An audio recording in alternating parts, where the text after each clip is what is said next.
Greetings, viewers, and welcome back to another episode of FitzRupee Cast featuring Dawn of War 2 the Elite mod. Red-Rupee here calling the shots for you tonight. As always, we've got some one-on-one action, finally breaking the cycle of Calderis on Outer Reaches tonight. We've got, on the red side, we've got, oh my gosh, a bunch of numbers. 1992 3865. Russ, we'll just call you Russ today, buddy.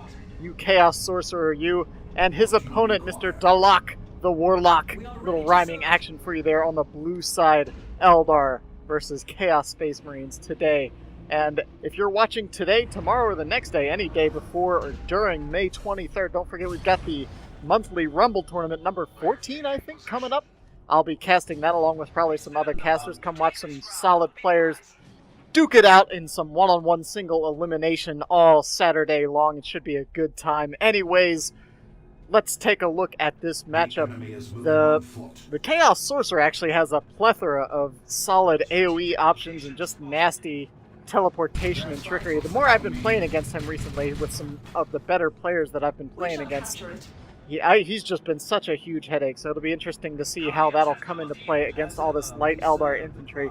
Seems like all that light infantry suffers even more against all these various AoEs and low damage but high area of effect spells, which as a Space Marine player myself tends to not bother me as much. But oh no, he pulled off his Dire Avengers, and now the Chaos Space Marines might be able to move in and get a couple free model kills, even deny the power node cap here at the beginning of the match. And yeah, that's 2 Guardians down. He's trying to cap it, it's just not going to happen. 3 Guardians down. Oh, you're losing power and requisition now. Finally pulls it out at the last moment, but oh, that's a lot of requisition. That's at least 100 rec down already right out of the gate. Not to mention he didn't get that power cap, all because he accidentally reassigned those Dire Avengers to a different task while they were capping that starting power node. But all in all, hopefully it won't come back to bite him in the end. Got Tix grabbing that contested VP, Dire Avengers moving in to engage. Warlock haranguing this Chaos Sorcerer. I almost guarantee we're going to see that Merciless Switchblade for the Warlock, because if the Sorcerer starts teleporting around, doom-bolting everything, the Warlock can really try to shut that down with that energy drain. Although the Warlock, despite all of the Sorcerer's various crazy, nasty spells, the Warlock has a lot of options too. Not disruptive necessarily in the same kind of way as the Sorcerer, but just the ability to constantly be in there, doing big damage. The Sorcerer's more spell-oriented, whereas the Warlock can really just be a tanky pain in the butt, especially for all these Chaos Space Marines. As it stands now, though, coming completely naked here so far, it's not going to work out for him trying to take on all of that. He's going to need his energy shield, his Heart of Darkness, all that sort of fun stuff. Now that Dalakh has finally grabbed himself a power node, he's going to move out onto the map, getting himself some Rangers. Didn't go for the second Dire Avenger squad. Meanwhile, Russ is bringing some stuff onto the field quickly. He's got both the Chaos Space Marine squads. He's bringing Noise Marines out here as well. Those Noise Marines in one-on-one can be so effective at disrupting the opponent's army, since there's so many less squads on the field than 2-on-2 and 3-on-3. Locking down a single squad, or even, 2 with a cacophony, can really very easily turn the tides in your favor, especially with both of these Chaos Space Marines. If you can lead the charge with your Noise Marines, since there isn't a lot of range firepower, there's only the 1 Dire Avengers, and kind of force the Banshees with the Warlock to engage, then hit the Cacophony and open up with both of your Chaos Space Marine squads while the opponent's melee is getting knocked down. And beyond that, you'll win the range fight. So, surprised that Dalakh didn't get himself a Guardian Weapons team here, especially since setup team play is actually really effective on Outer Reaches. Since you have all these choke points, you could force the Warlock to, not the Warlock, the Sorcerer, since we're changing, we got to get all of our magical terminology right here. You don't want to mix up Warlocks and Sorcerers. That's no good for anyone. Anyways, big engagement happening here. Banshees hacking up some Chaos Space Marines, both the range squads being prevented from getting any shots off. A couple models die right there. Knockback goes down on the Sorcerer. Banshees were about to engage, but realized with that Flame Sword, probably not a great idea, even losing 2 models on retreat right there.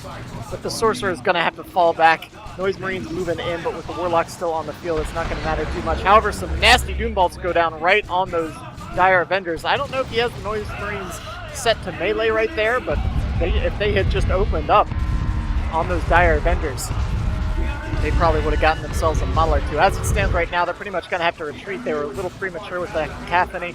They could have just fired on these guys, but instead, we saw a grenade actually go down just before that cacophony, and really what you want to do if you've got a grenade around them, there's Noise Marines, you want to try to force them to do that, and then you can drop the grenade while they're locked down. So as soon as you drop that grenade, the Sorcerer knows it's safe to drop his opposing ability right there. Warlock getting forced off is getting the Merciless Witchblade now. Full gen farms down for both sides. No one taking the contested power node down bottom yet. As I say that, the Banshees are doing just that. Generator operational. And Rangers grabbing the top. 500 victory points for Mr. Russ at the moment. Rangers getting upgraded with their Pathfinder gear. And everything's got its Eldar upgrades as it stands. Banshees with their aspect of strength. Dire Avengers with their aspect as well.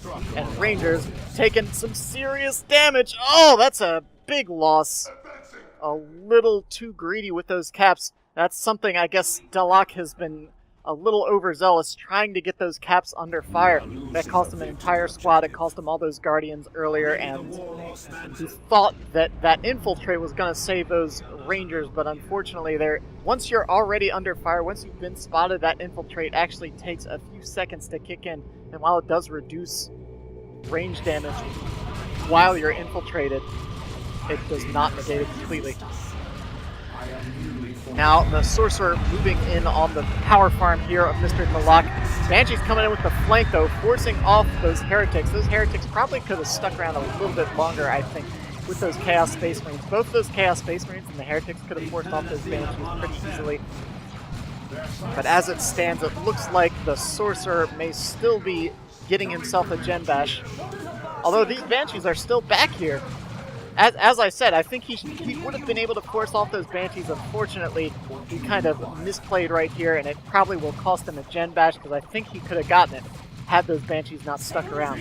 Banshees now hitting the fleet of foot, going to take out these last squad of Chaos Space Marines after the Sorcerer gets pushed off. And we can see with the Merciless Witchblades, that's really cutting down on the potential shenanigans that Sorcerer has to offer in the engagement.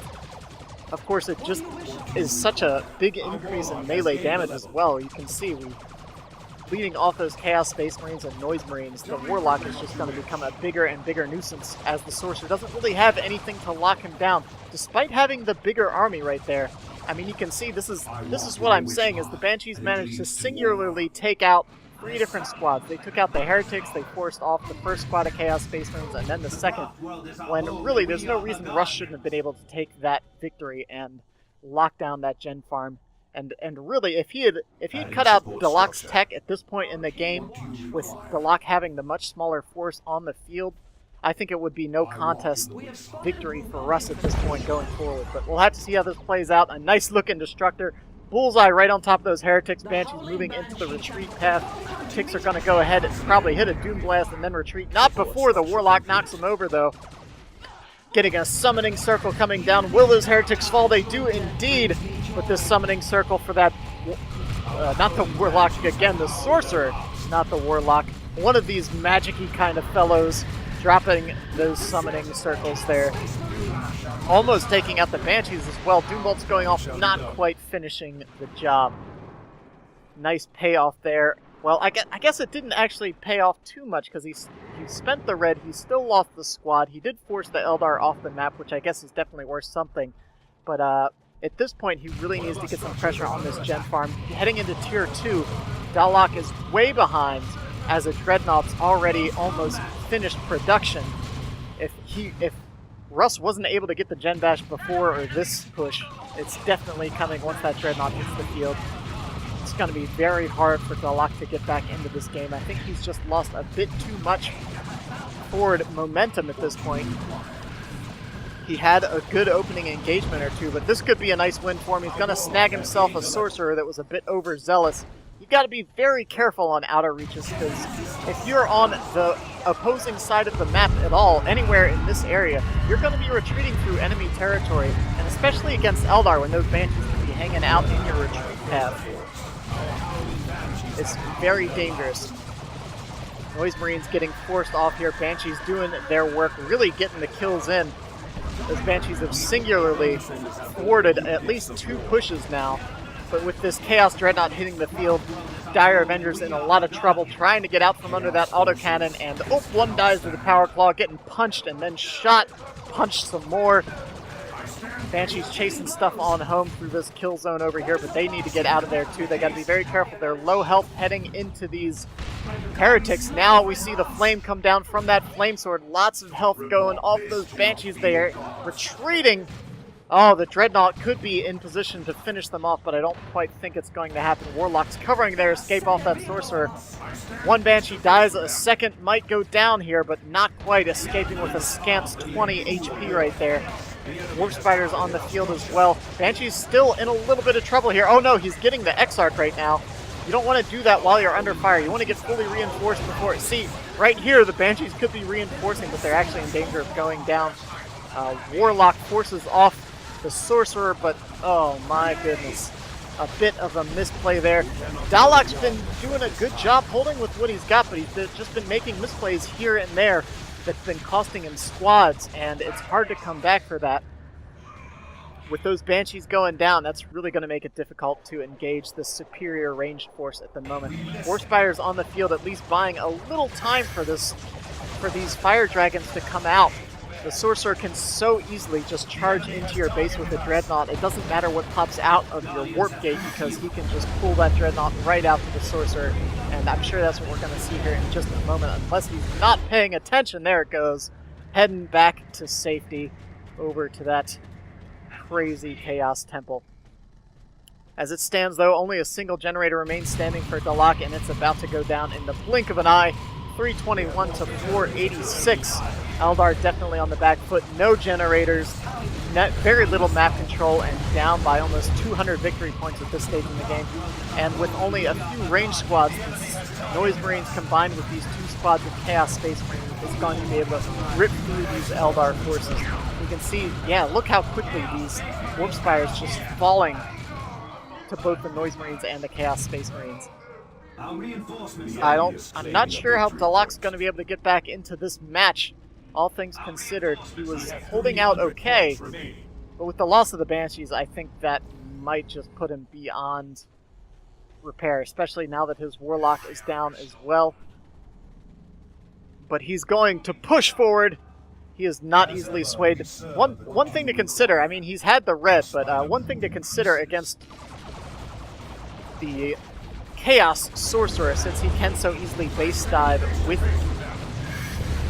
that Chaos Dreadnought, is that you should always probably have a Warp Gate back at your base that you can hop a squad into and keep it safe from any sort of base push that the Sorcerer pulls off.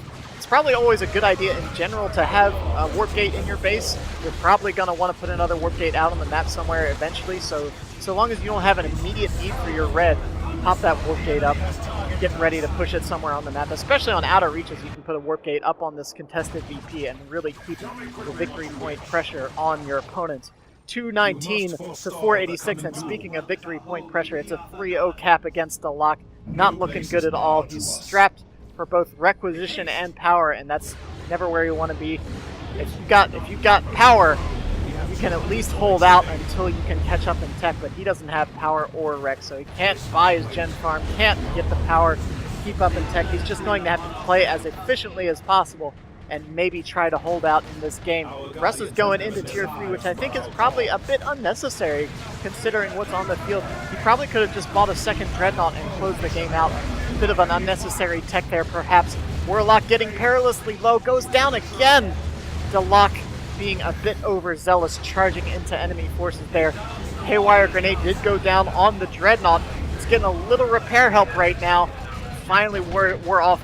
I think actually if he had just pulled that Fire Dragon squad back, he had one member just sitting right underneath of the Dreadnought. If they would have gotten one more volley off, I think that Dreadnought would have fallen. Have to keep that in mind. Even with the Haywire Grenade down, just keep your distance so you can get a few more shots in against that vehicle.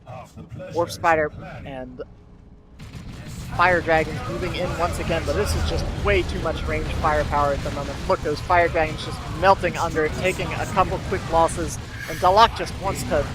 I mean, It's silly to say, but he just needs to be very aware. You should, with Warp Spiders, you pretty much shouldn't be fighting anywhere unless you're in green cover. You can control where they are at any given time. It should be so easy to keep them under wraps.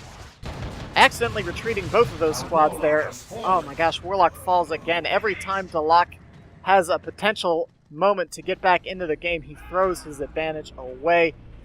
He's doing a little bit of back cap in there, trying to maintain minimal loss on these victory points, but he's down to 166 to 474, 300 points down, and down pretty much everywhere else on the map as well.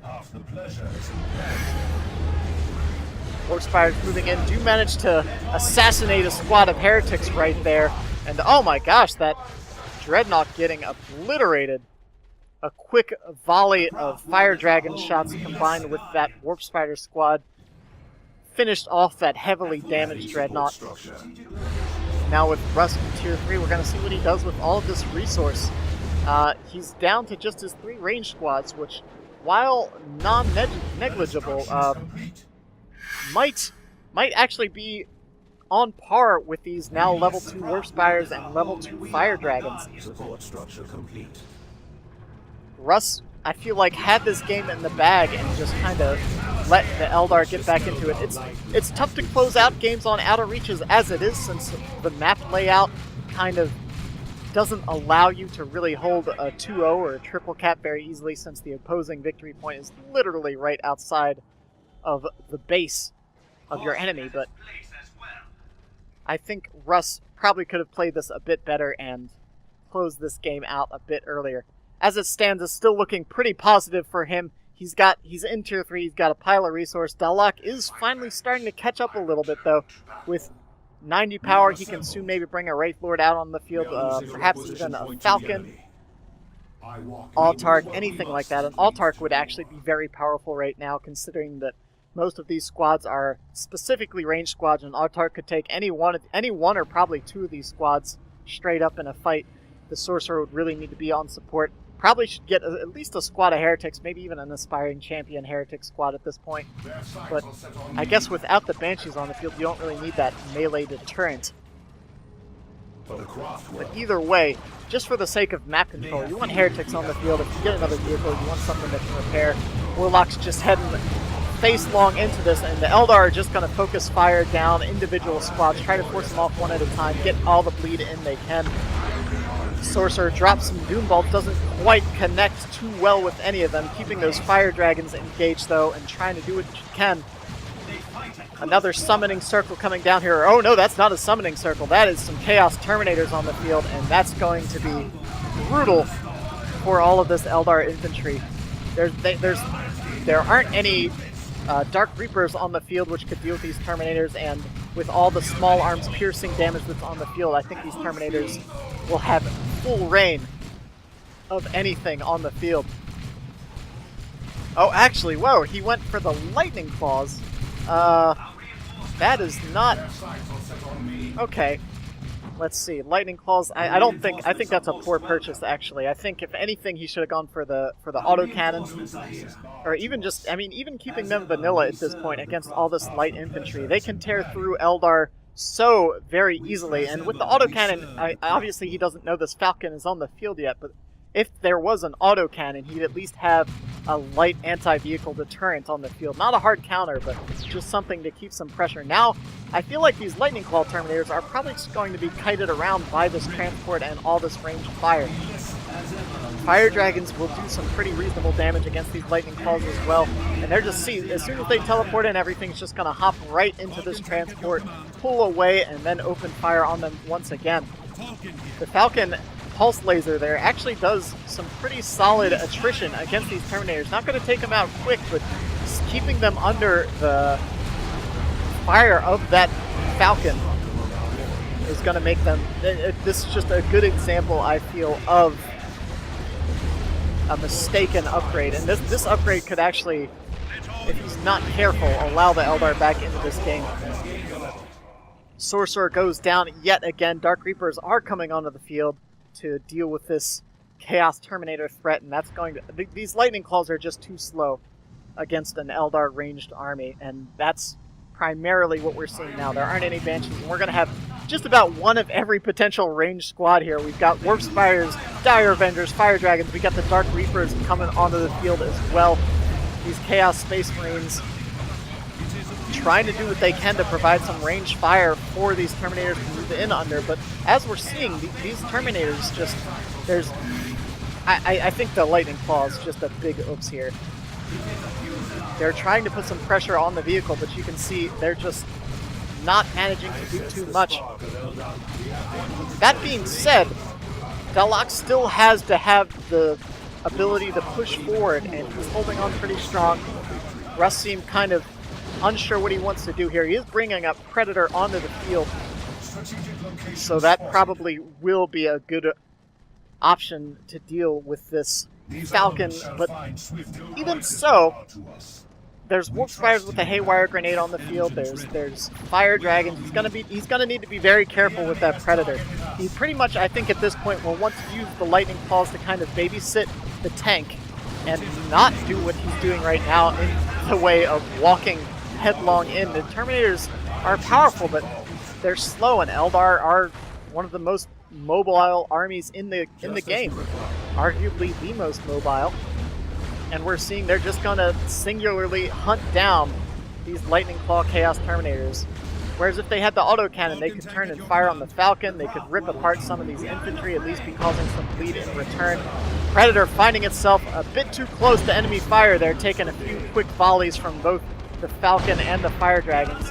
Needs to get some Heretics onto the field to give this Predator some support. Warlock, oh, Warlock goes down. Dalakh just being a bit too aggressive with that Warlock. Terminator's in a lot of trouble. Haywire Grenade does go down on the Predator. Let's see. Doesn't look like he's going to move in for the kill, but with these Dire Avengers out here, he will be able to put some serious pressure on these Chaos Space Marines with all that crazy plasma damage he's got going on there. Cap's finally working out for the Eldar player here. 60 to 430. He's going to have to hold these victory points more or less indefinitely going forward here. But he's managed to squeeze his way back into this game, I think. He's going to have to be very careful with this Falcon. I think if the Falcon goes down, that'll be it. But so long as he can keep this Falcon healthy and keep popping in and out of that thing to push pressure onto the Chaos forces, he should be all right. A couple more shots from that Predator could be it, but the Warp Spiders move in. Do they have another Haywire? If there's another Haywire going down here, that's probably it for the Predator. Unfortunately, I don't think he quite has the energy. Warp Spiders, oh my gosh, almost going down there. If those Warp Spiders had finished off, that could have been just about everything. It's really down to these two vehicles, I think. Fire Dragon's moving in. He needs to get them in melee. Oh, but a few scant shots managed to land on that Predator, sending it veering out of control into its own Chaos forces, and crashes right there on the requisition point. Both squads of Chaos Space Marines pretty beat up. These Terminators out here with very little health as well. They even reinforced. He paid for the reinforcement and didn't get it. That's kind of a big oversight right here. I don't know why he's rushing back out onto the field right now. He has so many victory points that he could really play it slow. He can hang back in his base and reinforce, get healthy, and come out with a full, nice, reasonable army instead of kind of pushing out here with all this injured stuff. It's just going to cause him more bleed, and he doesn't need that right now. What he needs is to hold strong, get another squad or two on the field. That Predator going down is pretty huge detriment. He just didn't quite have the support he needed for that Predator. And he has the Subjugation Tome right here, which unfortunately, again, I think not the purchase that he wanted.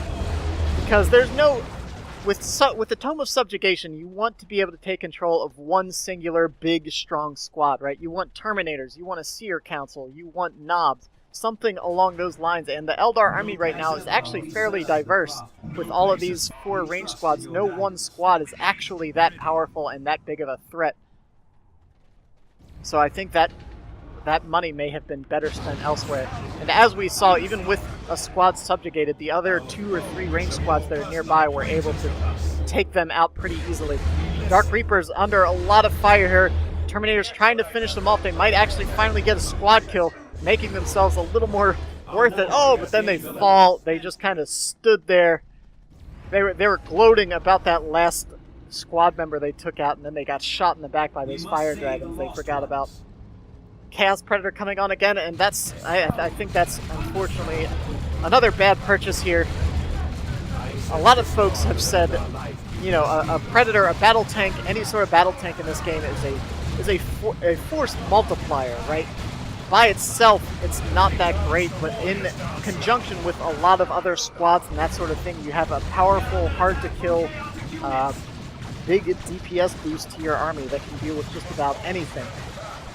But since the anti-vehicle counters are so solid in this game, Russ just throwing everything away. One thing Relic's managed to do, I think, pretty well in both Dawn of War and Company of Heroes is stress the importance of combined arms. And when you don't have anything out here to support this Predator, see, yeah, we're going to probably see this right here. These Warp Spires are going to probably pull off another Haywire Grenade and just take out this Predator without almost any resistance. But yeah, if you have this tank on its own, this singular tank is a huge investment. It's 125 power, almost 500 requisition, not including any upgrades you choose to get on it.